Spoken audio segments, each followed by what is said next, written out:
कोई ऐसा है जिसकी ये पहली क्लास है? किस लिए? Late admission? कब हुआ एडमिशन? हाँ, तो लेट तो नहीं है वैसे, ये 1 महीना तुम नहीं आए हो। Who else? आप क्यों लेट एडमिशन? जिनकी ये पहली क्लास है, I hope you have your learning material with you. अगर नहीं है तो SOL जाके मंडे टू फ्राइडे कलेक्ट कर लेना हार्ड कॉपी में। सॉफ्ट कॉपी तो वेबसाइट पे ऑनलाइन डली हुई है, ठीक है। And start going through the material. This is the last class for the session. चलो, so do we remember last lecture में हमने क्या कवर किया है?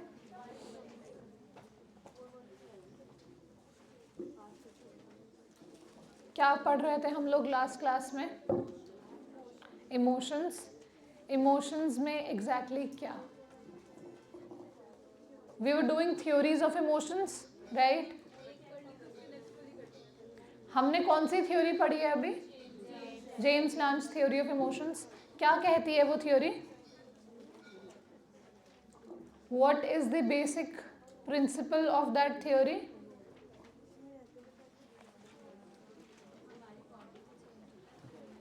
कहाँ, कौन बोल रहा है? Please raise your hand. Yes. हाँ, so first you have some physiological changes that happen in your body, and after those changes you experience some emotions. तो आप अपने emotions को अपने bodily changes के थ्रू समझते हो, right? तो इनका primary focus was on physiological basis of emotions. Without any physiological changes you won't be able to feel any emotions.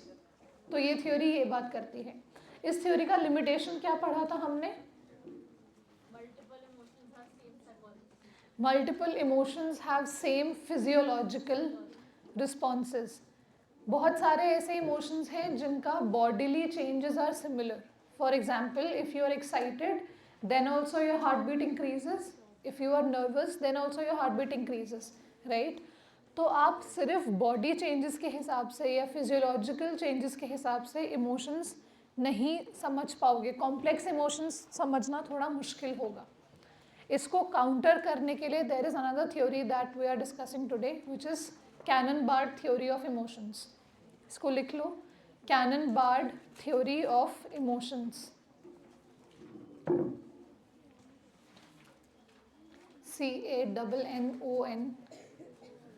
CANNON-BARD, Cannon-Bard. These are two different individuals.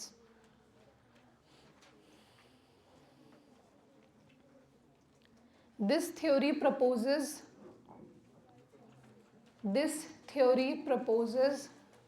that sensory information from the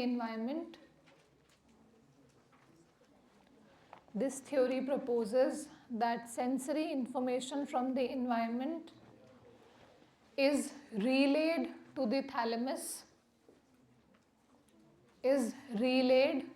to the thalamus, which is a structure in the brain.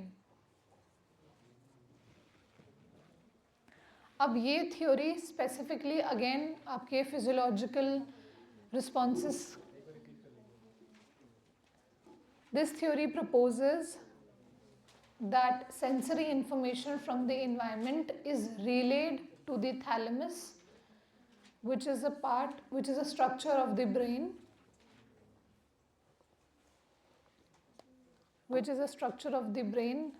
that processes sensory information.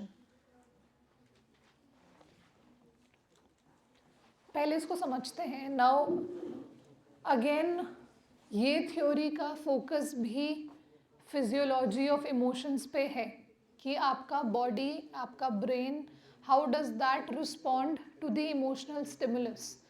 वो जो आपका एलिसिटिंग stimulus, हमने components की बात की थी 1 2 3 4, पहला component आपका एलिसिटिंग स्टिमुलस था। तो ये थ्योरी भी आपके फोकस करती है आपके फिजियोलॉजिकल चेंजेस पे कि आपकी बॉडी, आपका ब्रेन कैसे रिएक्ट कर रहा है उस स्टिमुलस पे। बट जेम्स लांज थ्योरी ने हमको एक सीक्वेंस दिया था, राइट, कि पहले फिजियोलॉजिकल रिस्पॉन्स आता है and then we realise what kind of emotions we are feeling. But इस थ्योरी में ये दोनों प्रोसेसेस, आपकी फिजियोलॉजी क्या है, यानी कि आपका बॉडी, आपका ब्रेन कैसे रिएक्ट कर रहा है, and how what kind of emotions you are feeling, both these processes go hand in hand. तो ऐसे कोई लीनियर प्रोसेस नहीं है. There is no step by step transformation और step by step understanding of emotions. Both these processes go hand in hand. ये एक major difference है James Lange theory और कैनन बार्ड थ्योरी में, जहाँ पे जेम्स लांज थ्योरी आपको एक सीक्वेंस दे रही है, कैनन बार्ड थ्योरी ने उस सीक्वेंस को एक हॉरिजॉन्टल प्रोसेस के टर्म्स में एक्सप्लेन किया है कि both the processes, your physiological changes as well as the experience of emotions, वो दोनों साइमल्टेनियसली होते हैं. अब इसको लिख लेंगे हम लोग. The thalamus simultaneously sends signals. The thalamus simultaneously sends signals to two separate areas of the brain. The thalamus simultaneously sends signals to two separate areas of the brain. The first one is cortex, cortex, cortex, which processes and interprets the sensory data. तो एक तो ये pathway है, thalamus से आपकी information cortex पे जाएगी, जहाँ पे आप इंटरप्रेट करोगे कि वो सिचुएशन क्या है, उसको समझोगे, उसको एनालाइज करोगे, your cognitive aspect, right. The other pathway is the sensory signals move towards the hypothalamus. The sensory signals move towards the hypothalamus, which regulates emotional responses,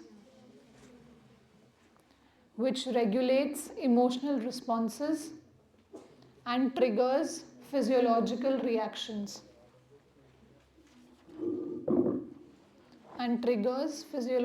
reactions. तो जो आपकी अंडरस्टैंडिंग है कि क्या इमोशन है, क्या सिचुएशन है, वो और आपका बॉडीली चेंजेस, योर इंक्रीज और डिक्रीज इन हार्ट बीट और your palpitation, your sweating, blood pressure का ऊपर नीचे जाना, ये जो आपके फिजियोलॉजिकल रिएक्शंस हैं, ये दोनों चीज़ें साइमल्टेनियसली होती हैं, हैंड इन हैंड होती हैं, which eventually leads you to experience some form of emotion. ठीक है. जेम्स लांज और कैनन बार्ड थ्योरी में डिफरेंस क्लियर हुआ? Is there any doubt in these two theories? थोड़ी सी सिमिलर हैं बट बहुत एक मेजर डिफरेंस है कि सीक्वेंस क्या है. इसीलिए लास्ट संडे भी मैंने बोला था कि इन थ्योरीज का सीक्वेंस समझना, सीक्वेंस याद रखना ज़्यादा ज़रूरी है. ये दोनों थ्योरीज क्लियर हुई? Any doubts? आगे बढ़े. Then another hypothesis came up, which is the facial feedback hypothesis. Facial feedback hypothesis by Allport, Allport. Allport ने facial feedback hypothesis दिया था. अब नाम हमने आई थिंक लास्ट संडे इसका कुछ तो मेंशन किया था, फेशियल फीडबैक हाइपोथेसिस का. नाम से क्या पता लग रहा है? What is this theory about? Facial expressions. And note down that हम जो अभी तक हमने 3 थ्योरीज पढ़ी हैं, ठीक है, इंक्लूडिंग फेशियल फीडबैक हाइपोथेसिस, ये तीनों ही थ्योरीज आपकी बॉडी रिएक्शंस पे, बॉडी रिस्पॉन्सेस पे ज़्यादा फोकस करती हैं. तो इस हिसाब से फेशियल फीडबैक हाइपोथेसिस क्या बोलता होगा, थोड़ा सोचो. It talks about facial expressions, ठीक है, बट इसका इमोशंस में क्या रोल है?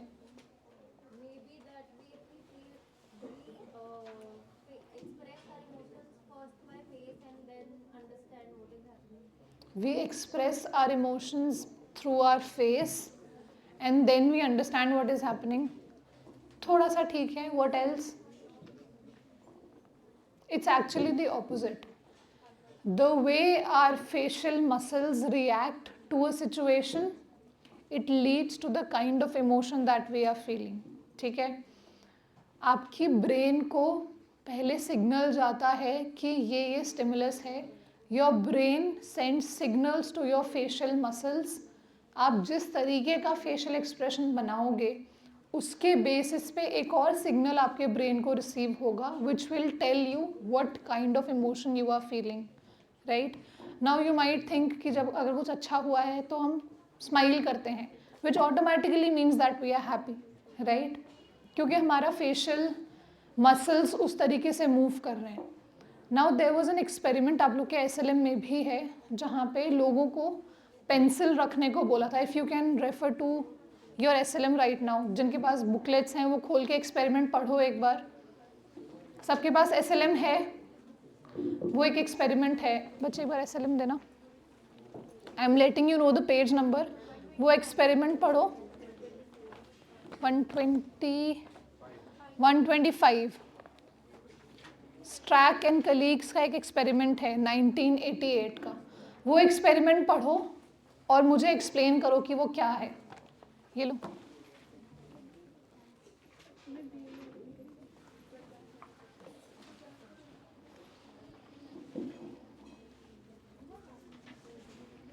That experiment is basically an explanation of how facial feedback hypothesis functions.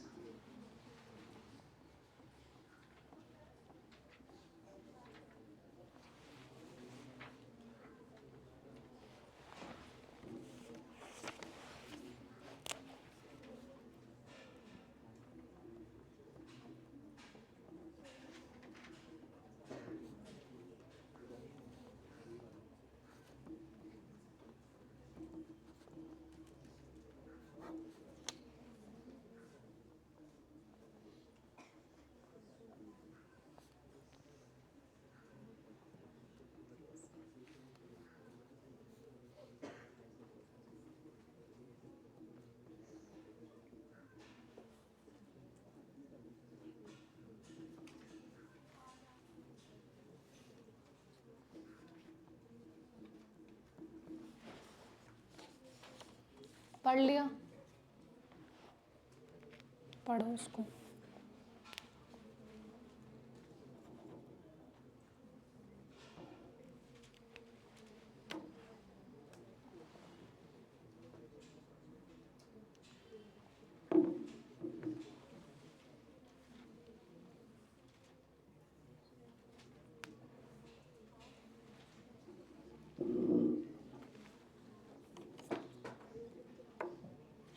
Would anyone like to explain कि वो क्या experiment है और how is it related to the facial feedback hypothesis?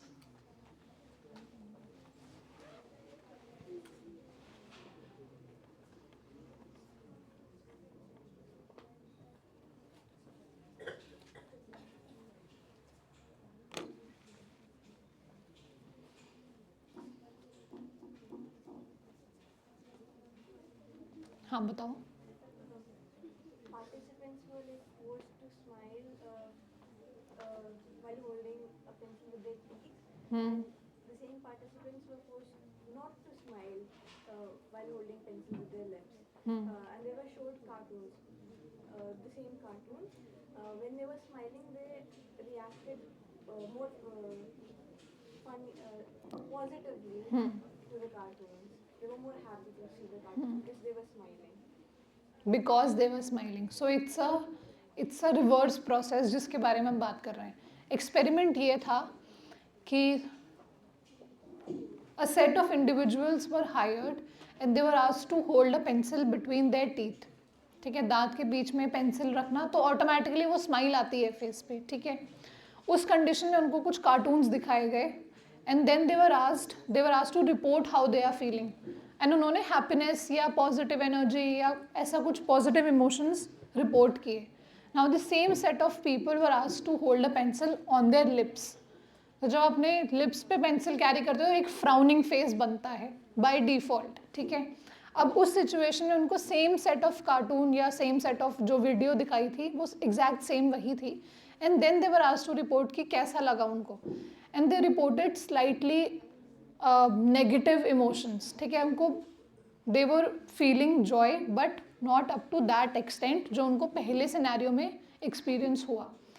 Now the logic behind this as per the facial feedback hypothesis is कि क्योंकि आपका facial muscles एक तरीके से इनैक्ट कर रहा था and that is how you felt so and so emotions. अब आप ये नोटिस करो कि वो जो वीडियो थी वो सेम थी, जो इंडिविजुअल्स थे वो भी सेम थे. डिफरेंस कहाँ था? सिर्फ फेशियल एक्सप्रेशंस का, फेशियल मसल्स कैसे मूव कर रही हैं, सिर्फ उसका डिफरेंस था. And this created a major difference in how they reported their emotions. किस टाइप के इमोशंस उनको फील हुए, बिकॉज आपके facial muscles this send a signal to your brain telling you how to feel about certain situation. तो facial feedback hypothesis का again major focus रहा आपकी body के चेंजेस पे, आपके फिजियोलॉजिकल चेंजेस पे. तो हमने जो 3 थ्योरीज पढ़ी हैं, James Lange theory, Cannon Bard theory and facial feedback hypothesis, these are based on the physiology of emotions, how your body and how your mind, how your brain reacts to some certain situations. ठीक है. Now we are moving towards a more complex theory of emotions, which is Sachter-Singer two-factor theory of emotions. Sachter-Singer two-factor theory of emotions. इसको हम cognitive affective theory भी बोलते हैं. This is also known as cognitive affective with in a, cognitive affective theory of emotions.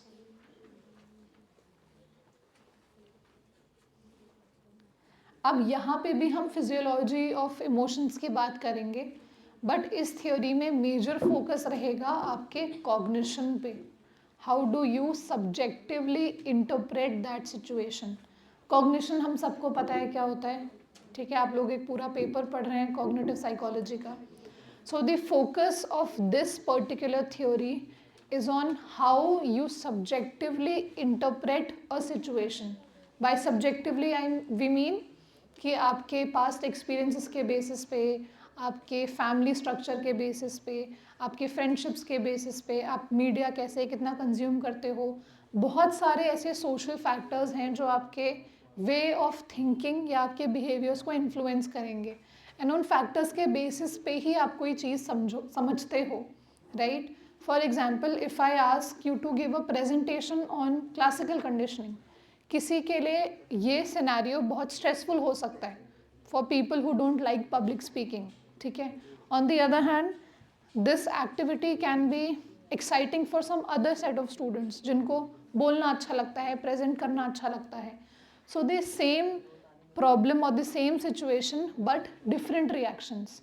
और ये different reactions क्यों हैं? क्योंकि अपब्रिंगिंग अलग है, हमारे पर्सनल एक्सपीरियंसेस बहुत अलग हैं, हमारे सोशल इंटरेक्शंस बहुत अलग हैं, right. So the focus of this particular theory was on how you subjectively interpret those emotions. So first write it down. This theory proposes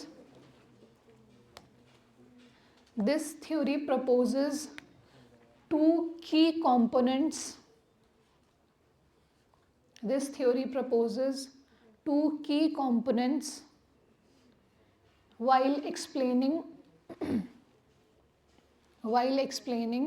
how emotions are experienced.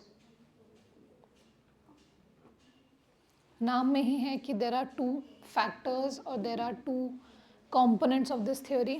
The first one is physiological arousal. Again, हम emotions को कभी भी सिर्फ psychological level पे नहीं समझते हैं, हम कुछ ना कुछ एलिमेंट उसका फिजियोलॉजिकल रहेगा हमेशा. ठीक है. So the first component is physiological arousal. Now what is this arousal? हमने मोटिवेशन में बात की थी अराउजल की, ड्राइव्स की. याद है किसी को? When we were discussing the topic of motivation we talked about drives and arousal. बात तो की है, लेकिन क्या है अराउजल, क्या होता है?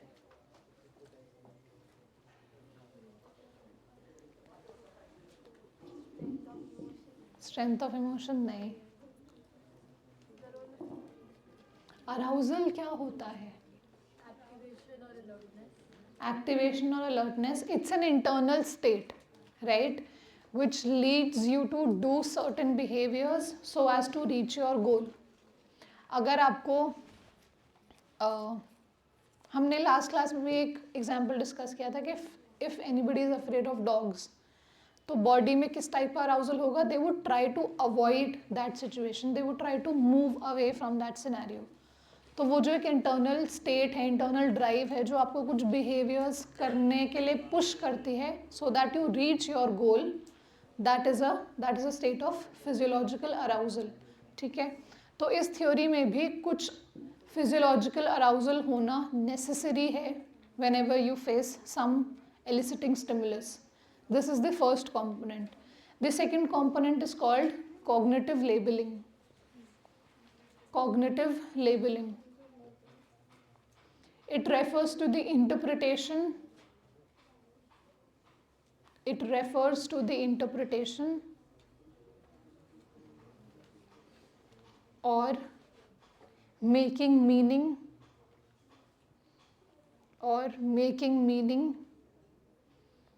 of that physiological arousal. Making meaning of that physiological arousal. अब आपकी बॉडी में जो भी इंटरनल स्टेट है आप उसको एनालाइज करोगे subjectively. This labelling is influenced by various factors. This labelling is influenced by various factors such as past experiences, cultural norms, and social context.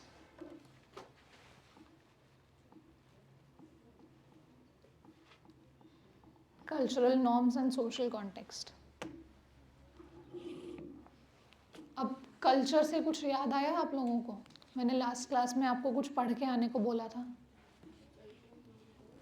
Cultural norms and social context. Last class में मैंने एक home assignment दिया था, कुछ पढ़ के आने को बोला था आप लोगों को.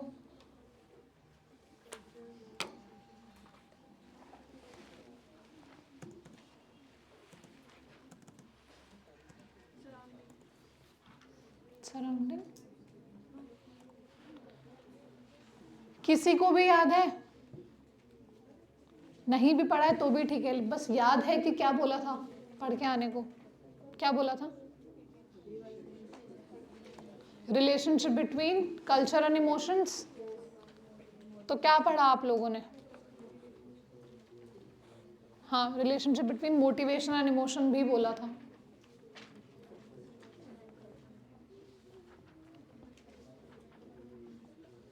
पढ़ा है, ये पढ़ के आने को बोला था.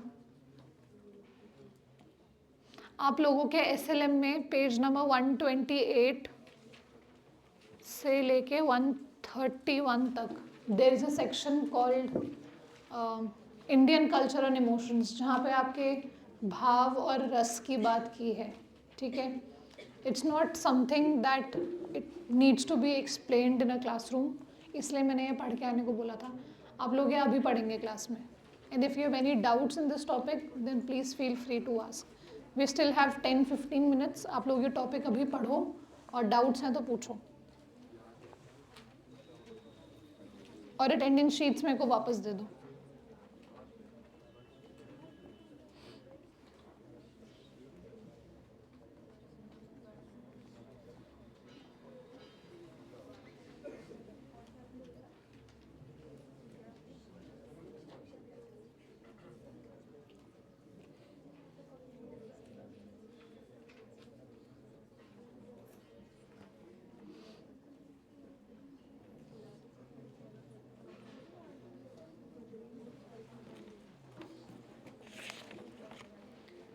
Please hand over the attendance sheets to me.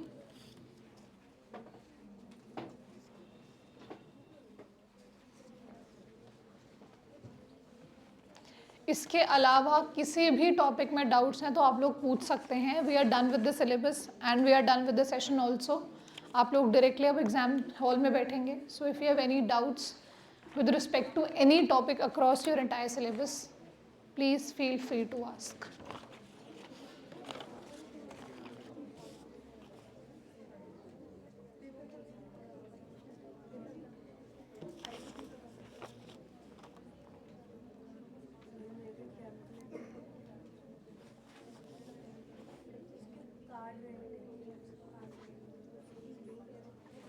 For those who are new, you also have your practical exam. I think 18th को है शायद IUP का. कल कॉग्निटिव का है. IUP का 18th को है. बट दोनों ही प्रैक्टिकल्स के लिए हमने 1 प्रैक्टिकल पर पेपर किया है, which is serial position effect and स्ट्रूप effect of colour. ठीक है. तो जो लोग नए हैं, ये दोनों एक्सपेरिमेंट्स गूगल पे अवेलेबल हैं, इनकी पूरी फाइल्स अवेलेबल हैं, वो पढ़ लेना. इसके अलावा क्वेश्चंस आपको थियोरेटिकल बेसिस पे आएंगे. So if one experiment has some theoretical concepts around it, जैसे स्ट्रूप इफेक्ट में हमारा थियोरेटिकल कॉन्सेप्ट क्या है, या सीरियल पोजीशन में क्या है, मेमोरी, अटेंशन. तो आपको मेमोरी और अटेंशन के मॉडल्स, उसकी थ्योरीज, उसका कॉन्सेप्ट पढ़ के आना होगा. ठीक है. बिकॉज आपके प्रैक्टिकल एग्जाम्स में not just the practical that we did, not just the study, but also the underpinning theoretical basis of those experiments, वो भी पूछा जाएगा. ठीक है. और ये टॉपिक्स मैं क्लास में लिखवा चुकी हूँ कि किन किन सेक्शन से आपसे क्वेश्चन पूछे जा सकते हैं. So those who are new, please talk to your classmates and get this sorted out, because कल एक प्रैक्टिकल और एक प्रैक्टिकल आपका 18 को है. ठीक है.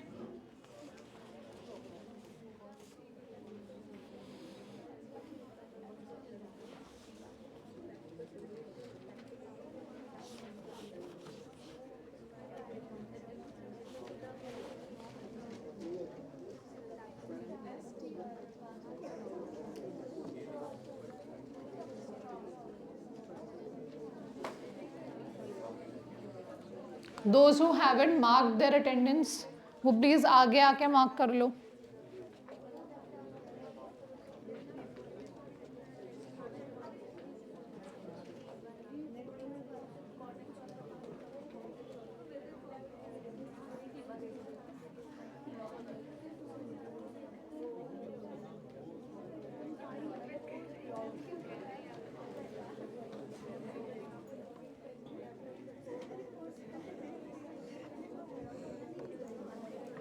इसमें लिख लो.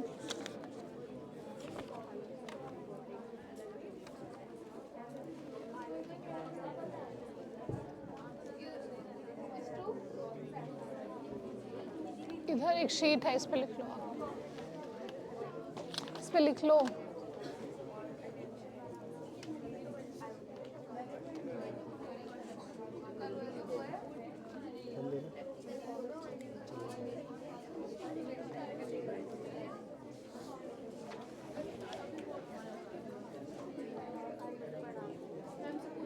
इस पे लिख लो.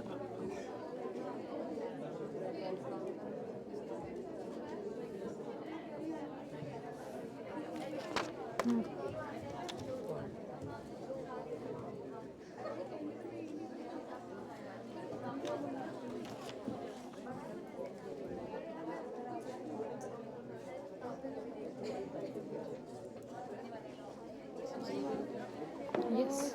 Point of the cortex. What हाँ. is the cortex do in Cannon-Bart's theory of emotional analysis? Cortex, it helps you interpret and understand किस टाइप की सिचुएशन है, किस टाइप का इमोशन एक्सपीरियंस कर सकते हो. So it basically analyses the entire situation. So it doesn't trigger the emotion, the cortex, it just analyzes. ये कौन सी थ्योरी से पूछो? Cannon-BART theory. ये दोनों प्रोसेसेस आपके हैंड इन हैंड चलते हैं. अगर इसमें से एक भी प्रोसेस नहीं होगा तो एक्सपीरियंस ऑफ इमोशन नहीं होगा इस थ्योरी के हिसाब से. ठीक है. So there are multiple theories जो थोड़ी थोड़ी डिफरेंट बात करती हैं. तो जब आप कुछ भी मेंशन करोगे, थ्योरी का नाम लिखना बहुत ज़रूरी है. जैसे अभी आपने बोला कि it does not lead to so and so, किसके अकॉर्डिंग? इस थ्योरी के अकॉर्डिंग. ठीक है. कॉग्निटिव के प्रैक्टिकल में कौन सा वाला एक्सपेरिमेंट है? कॉग्निटिव में आपका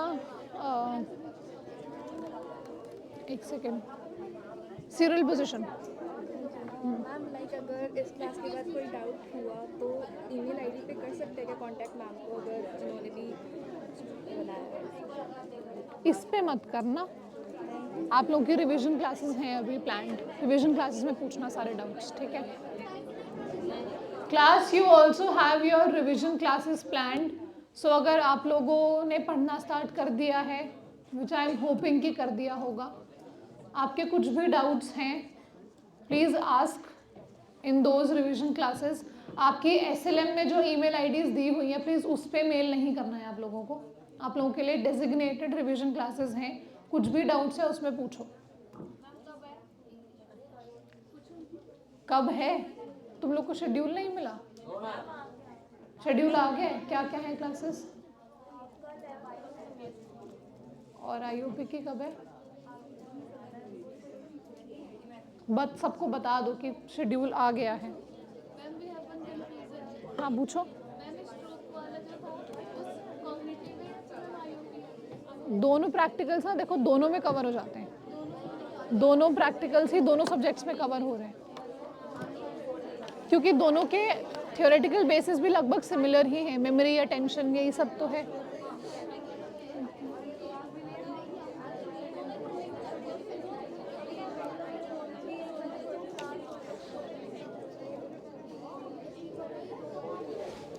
सॉरी।